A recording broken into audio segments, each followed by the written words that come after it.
Share on Pinterest the most effective ways to lose your SHT without losing your dignity. My family has a semi-strict house rule about not sleeping with sharp objects. Though my toddler had safely enjoyed playing with a screwdriver all afternoon, I slipped it out of her hand at bedtime. What happened next was exactly what you'd expect from a 2-year-old. She screamed like she was gutted for 5 minutes and then fell asleep for the next 12 hours. I, on the other hand, had swallowed my disappointment over a botched Starbucks order 3 hours earlier and still felt its pressure in my throat.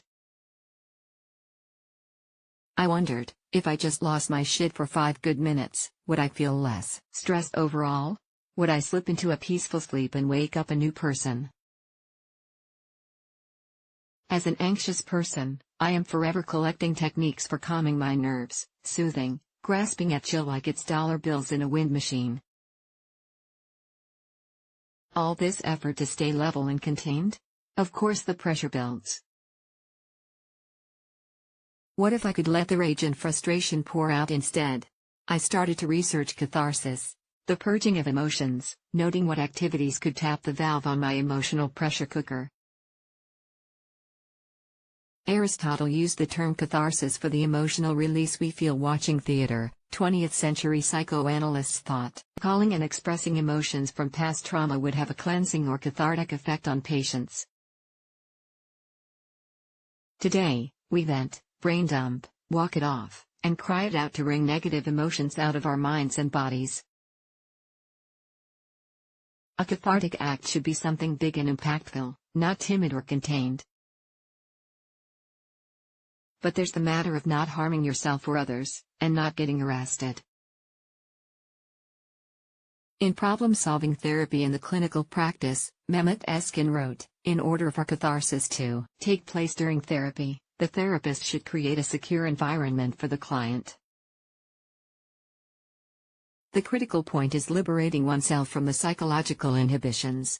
So, what are the best ways to shed our inhibitions and deliberately blow off steam, while staying relatively safe? 1.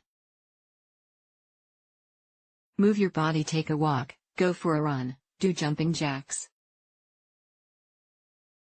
Anything you might see a juiced-up 6-year-old doing can be an outlet for negative emotions. Try martial arts for a little cathartic boost of pretend aggression. Bonus points for activities that induce a flood of adrenaline, like rock climbing, surfing, or riding roller coasters. Add speed to fear and you have a recipe for an adrenaline rush. 2. Progressive muscle relaxation. If mobility is an issue, try progressive muscle relaxation.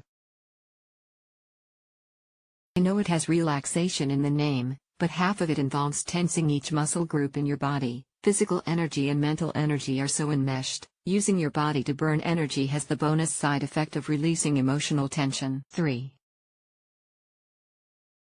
Make some noise. Screaming into your pillow is an obvious and accessible option. Head for an empty parking lot and scream in your car with the music blaring. Writer Jericho Mandybur created Neo Tarot, a Deccan book focused on self-care, and many of her suggested self-care activities have a cathartic element. Singing is a big one for me, because it's a container in which you can give yourself permission to be louder and breathe more deeply than you might normally allow, she said. Karaoke is especially cathartic in this way. I've booked a private karaoke room in the middle of the day and spent an hour singing or screaming the lyrics to angsty songs, she said. Suffice to say, you feel different when you step out. 4. Purge your words. Telling your story, either by writing it down or speaking it aloud, is known to leave us feeling cleansed. Consider the religious ritual of confession or the drive we feel from adolescence to put our secret thoughts down in diaries. Mandybur also uses journaling and free writing to release emotions. I've been doing this kind of unfiltered diary writing my whole life, and not only has it helped me understand my true feelings about things, never the first thing you write, but it's helped me feel much lighter, as if something's been lifted and released by expressing these emotions, she said.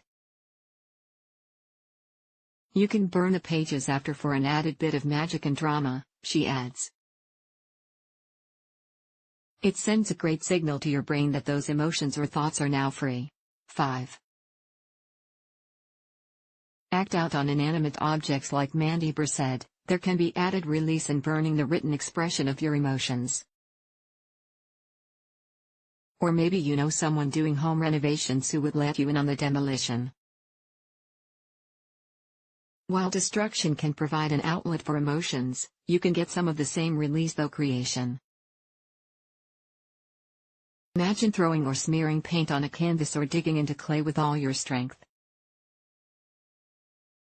Even some furious pencil sketching could provide a cathartic outlet. 6. Breathe fire. Breath of fire is a yoga breathing technique for building up to rapid, forceful breaths in order to cleanse and calm. I don't know if huffing like a winded dragon can heal the mind and body like some practitioners claim, but it feels good. It feels good, like the moments just before, and just after, metaphorically kicking some ass. Or you could try holotropic breathwork, breathing at a fast rate to alter the balance between carbon dioxide and oxygen in the body. When facilitated by a professional, the technique involves music, controlled breathing, and creative expression. Rebirthing breathwork is another technique meant to release repressed emotions. 7. Get cathartic the old-fashioned way. Scholars believe Aristotle meant for catharsis to occur in the context of viewing drama acted out on stage. Eskin wrote, if cathartic reactions are evoked by observing emotional scenes and processes in the environment, this is called dramatic relief. The individual's experience of catharsis by observing the scenes in the external environment and feeling a great relief as a result is as old as the history of humanity, and it is very common. Watch a movie or binge a series with intense drama, tragedy, or nefarious behavior. You may find that your own grief, anger, or dark fantasies are released as you sympathize with the emotions of fictional characters. For a lighter emotional purge, take a deep dive into stupid YouTube videos that make you laugh out loud. With this and all cathartic activities, the key is to leave your self-consciousness at the door and just let everything pour out. Make it an ongoing practice. 2. I see catharsis as an essential part of expressing, processing, and releasing emotional tension that's stored in the body, Mandy Burr said.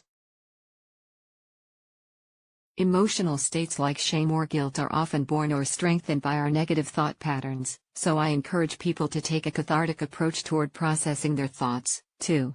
Purging the body of an emotion we've been holding ourselves back from expressing is something that happens eventually, she adds, whether we want it to or not.